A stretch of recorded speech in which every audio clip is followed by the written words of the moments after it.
আগামী বৃহস্পতিবার অর্থাৎ 23শে এপ্রিল প্রথম দফার নির্বাচন, এবং প্রথম দফার নির্বাচনে যা গতি প্রকৃতি যাতে 152টি আসনে ভোট হবে, এবং 152টি আসনের ভোটের জন্য শেষ মিনিটের বা শেষ মুহূর্তের যে প্রচার, সেই প্রচার এই মুহূর্তে চলছে, এবং এই প্রচারকে কেন্দ্র করে নানা রকম বিষয়, নানা রকম ঘটনা তৈরি হচ্ছে।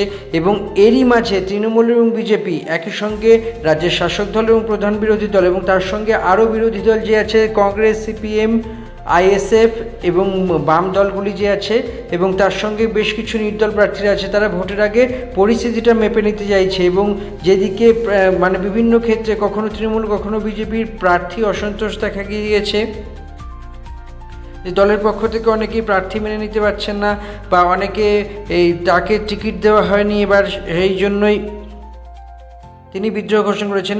এই রকমই এক ঘটনা মুর্শিদাবাদের জলঙ্গিতে দেখা গিয়েছে। মুর্শিদাবাদের জলঙ্গির বিধায়ক আব্দুর রেজ্জাক জানিয়েছেন যে তিনি এবার নমিনেশন পাননি, অর্থাৎ তিনি একদিক থেকে মনক্ষুণ্ণ হয়েছেন, এবং আরও একদিক থেকে তিনি নানা রকমভাবে দলের বিরুদ্ধে ক্ষোভ উগরে দিয়ে দল ছেড়েছেন। এবং তিনি বলেছেন 3টি আসনে পরাজিত হবে, এবং 3টি আসনগুলোর সঙ্গে সঙ্গে তিনি জানিয়ে দিয়েছেন। এবং পরামর্শদাতা, তৃণমূলের পরামর্শদাতা সংস্থা আইপ্যাক সম্বন্ধীয় তার ক্ষোভ উগরে দিয়েছেন, এবং তিনি বলেছেন যে আইপ্যাক বর্তমানে আসলে দলের মধ্যে ভাঙন বা বিভেদ সৃষ্টি করছে, এবং এই আইপ্যাক বিশেষত করে যে বিভিন্ন রকমের ভেদাভেদ সৃষ্টি করছে এবং বিজেপি দালালি করছে।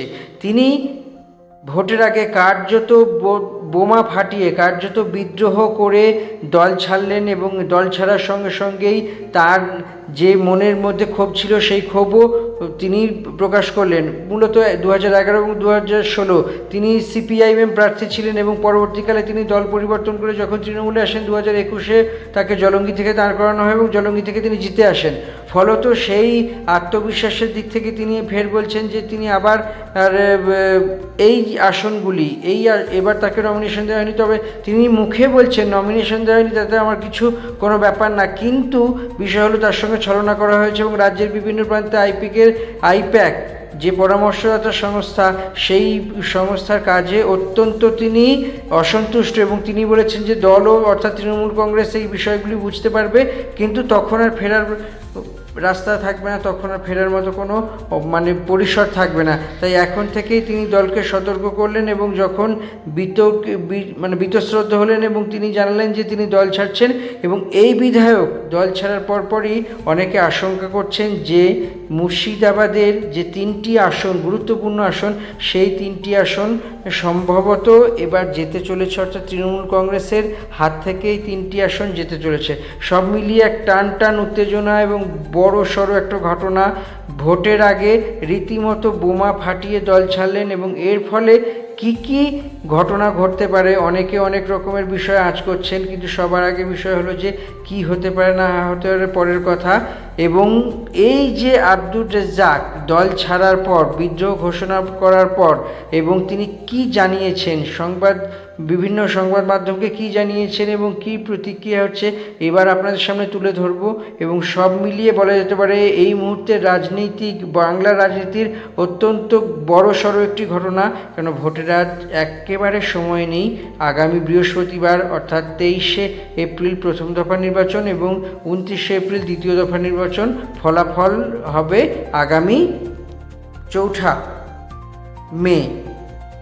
কথাটা বলেছিল একবার যাচাই করে নেওয়ার পর জনসমক্ষে একটা মঞ্চে দাঁড়িয়ে রানিং এমএলএ, এবং আমি যেটা নিয়ে আমি আমার নিজের ইজ্জত মনে করেছি এই 43 বছর জীবনে, যদি কেউ আমাকে বলতে পারে যে অর্থনৈতিক বা অন্য দিক থেকে যে দিক থেকে হোক, এবং আজকে পর্যন্ত আমি বলছি এত লড়াই হয়েছে, অনেক কেস হয়েছে আমার বন্ধু একবারে এক ফ্যামিলির, আমার জীবনে কিন্তু আজকে পর্যন্ত একটা কমপ্লেন হয়। দলটাকে রসাতলে চলে গেল, কবরে পাঠিয়ে দিল, শ্মশানে পাঠিয়ে দিল হচ্ছে আইপ্যাক। পরে শুধু এটা বলছি না, আমার রাজনীতি জীবনে থেকে আমার অভিজ্ঞতা যতটুকু আমি বলবো, গোটা রাজ্যে একটা আইপ্যাক বিজেপির দালালি করছে। পরে কিন্তু আমাদের দলও একদিন বিবৃতি দিবে। আমি তো আজকে ত্যাগ করছি, কিন্তু আমার যে দলে ছিলাম সে দল কিন্তু সেটাও স্বীকার করবে যে আইপিআকে সর্বনাশ করেছে, মানুষ মুখ ফিরিয়ে নিয়েছে। সাংবাদিক, তোমরা সাংবাদিকতা করছো, তোমরাও বুঝতে পারলাম। এবং রানীনগর যেটা, সেটাও হারবে সমীর হোসেন, এবং হারবে, তিনটাই হারার কথা। অর্থাৎ আব্দুর রেজ্জাকের কথা অনুযায়ী, অর্থাৎ তার দাবি অনুযায়ী বলা যেতে পারে জলঙ্গি, ডোমকল এবং রানীনগর এই 3 আসনেই তৃণমূল হারতে চলেছে। এবং তৃণমূলের হারার জন্য তিনি অনেকাংশেই দায়ী করেছেন যে এই সংস্থাকে, অর্থাৎ পরামর্শদাতা সংস্থাকে। তার দাবি কতটা কার্যকর হয় বা তার দাবি আসলে ফলে যায় কিনা, সেই সবই তো এখন সময়ের বিষয়, তো কালের গর্ভের বিষয়। আগে 23শে এপ্রিল এবং 29শে এপ্রিল ভোট হোক এবং 4 মে গণনা হোক। এই গণনার পরেই পরিষ্কার বোঝা যাবে সমস্ত ঘটনা। সব মিলিয়ে বলা যেতে পারে অত্যন্ত বড়সড় ঘটনা ঘটতে চলেছে রাজ্য রাজনীতিতে। এবং সব মিলিয়ে কি হতে চলেছে এবং কি পরিণতি হবে তার জন্য আমাদের অপেক্ষা করতে হবে। আর কয়েকটি দিন, বেশি দিন হাতে নেই। ভোটের পরই রেজাল্ট, অর্থাৎ রেজাল্টের পরই এই সমস্ত দাবি, পাল্টা দাবি, এই সমস্ত কিছুই মিলে গেল না মিলল না, সেই সব কিছুই বুঝতে পারা যাবে।